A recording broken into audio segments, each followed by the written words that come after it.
It's beer o'clock on Real Ale Craft Beer. It's time to open door six of the beer advent calendar from Virgin Wines. I just did door 5 with my puffer jacket thing off, and by the time the review finished, I was freezing, absolutely freezing.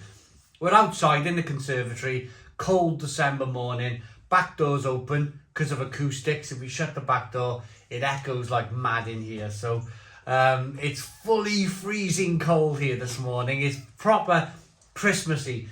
So we're going to open beer number 6. So here we go.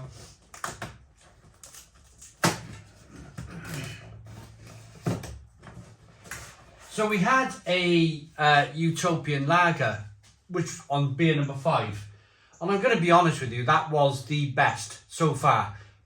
Door number 5 was the best beer by a country mile. That lager, British-made lager from Devon, was fantastic.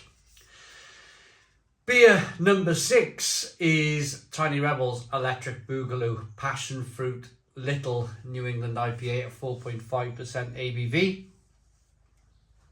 I think I've had this one before. I'm not the biggest fans of Tiny Rebel. I think they use too many adjuncts in their beers. They've probably put some passion fruit concentrates in this beer, but hey ho, it's door number 6. I suppose with the beer advent calendar, so you're surprised in every single door, aren't you? There's some nice surprises, and there's not so much nice surprises, I suppose. But that's life, though, isn't it? That's life. Some people might like these passion fruit concentrate infused beers. It's the luck of the draw, isn't it? You never know what you're going to get from each door. But anyway, enough stalling. Let's get this beer out into a glass and see what we get. I know lots of people who love Tiny Rebel. They're big fans of Tiny Rebel, and that's absolutely fine. I've had a couple. I had a really good lager from them this year, 2022. I can't remember the name of the lager. I think it was 313. Might have been called 313 Craft Lager. That was really good. I also had a nice kind of regular New England IPA from them without all of this concentrate stuff. But generally anything. I mean, it could be from any brewery. I mean, I didn't like the Northern Monk juice-infused beers that hit Morrison's in the summer. Didn't like them at all. Thought they were terrible. It's just my personal, what I regard as kind of beer for me is malt, hops, yeast and water. I like a little bit of kind of, if it's an imperial stout and they add some cacao nibs or a little bit of cocoa powder, yeah, that's kind of fine. I kind of like that. There are some adjuncts I like. I'm not saying I'm totally against adjuncts, but you can bring some of the tastiest beers I've had in the world have been New England IPAs that have tasted of passion fruit, but the passion fruit comes from hops. Let's get in. Before I say this is 100% adjunct, let's just get into it and have a look. So we got a hazy looking straw coloured beer, 1 to 2 finger white head. Good levels of slow moving carbonation. The beer's created quite nice lacing. It looks very good. Aroma. It smells like pink grapefruit. Like that kind of pink grapefruit, passion fruit concentrate. It smells very juicy. It smells very...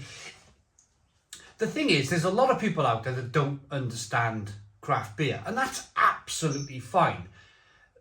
So if you don't really understand craft beer, then you're going to go, oh, right, this smells of passion fruit and pink grapefruits, and I've had these beers before, and all is fine.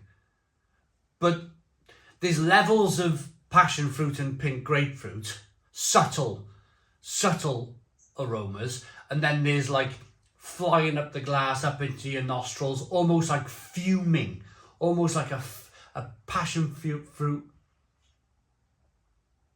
Like it's way too much. It's like bellowing out of the glass, like an old chimney.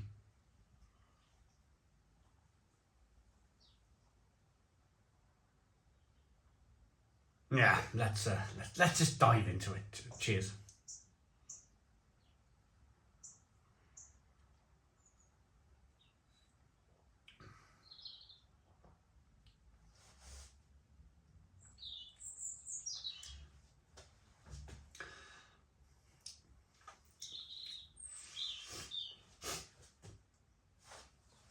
It's 4.5% ABV, in case you didn't know.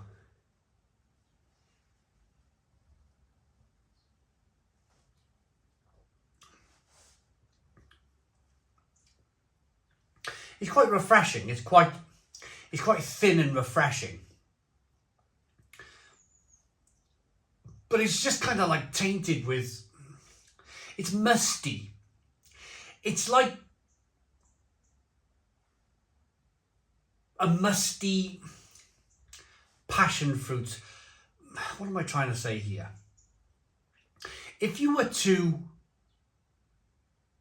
walk into an old changing room, like a sweaty rugby football training room, and there's like shirts hung up, socks everywhere, and they've all been used for, you know, that kind of like musty, mouldy, damp kind of smell when you go into an old changing room.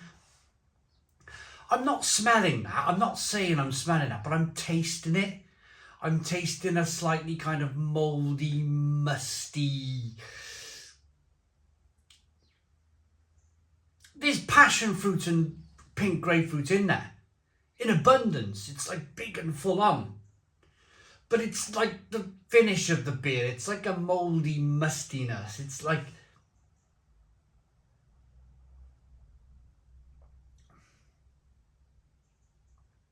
exactly that. Pink grapefruit, passion fruit, and a mouldy mustiness. It's it's the finish. It's the reason why I'm drinking so many good quality lagers. And I put it down to beers like this. So I've done full circle. I now buy in the supermarket on the weekend. I will either buy, I've gone back to buying bottled premium ales with malt and hops and yeast and water. And I love the taste of the malt, and I love the balance of the malt with the hops on the back end, and they're drinkable and they're lovely. And I'm the last few years I've been drinking a lot of Helles lager and a lot of pilsners. It's because they represent a clean, clinical, very drinkable, very refreshing feeling. And that's what I want from my beer. I want my beer to be clinical and super crisp and refreshing. I don't really want my beer to be tasting a little bit mouldy and musty, like an old changing room. And that's only because, and it's not just Tiny Rebel, there's lots of breweries out there doing it. It's because they're not brewing with as many hops anymore. They're deciding to go down the route of using adjuncts, and as much as they want to use adjuncts, and as much as they're probably saving money by using adjuncts, it's not representing, for me, a top quality beer. And that's what Tiny Rebel used to be all about, was top quality, high end, fantastic craft beer. And now we're kind of resorted to this type of thing. It's a real shame. It's a real shame. I probably won't be finishing this beer.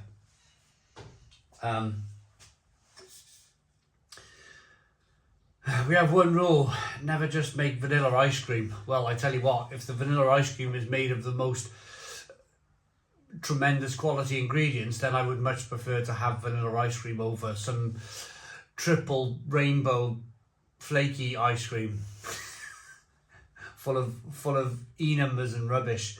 Yeah, give me the top quality vanilla ice cream all day long. Yeah, not a fan of that, unfortunately. For me, it's just not a drinkable beer. It's not a beer that I like. It's not a beer that I want to drink. It's not crisp. It's not refreshing. It's mouldy and stuffy and old boot room, changing room smells. Tastes, not smells, tastes. Yeah. I don't know what I give it last time when I reviewed it on YouTube, but this is for me a 4 out of 10. 4 out of 10 from Real Ale Craft Beer. Please put your comments in the comments box. Subscribe to our daily beer and food reviews. Give us a big fat thumbs up. Boom. Cheers.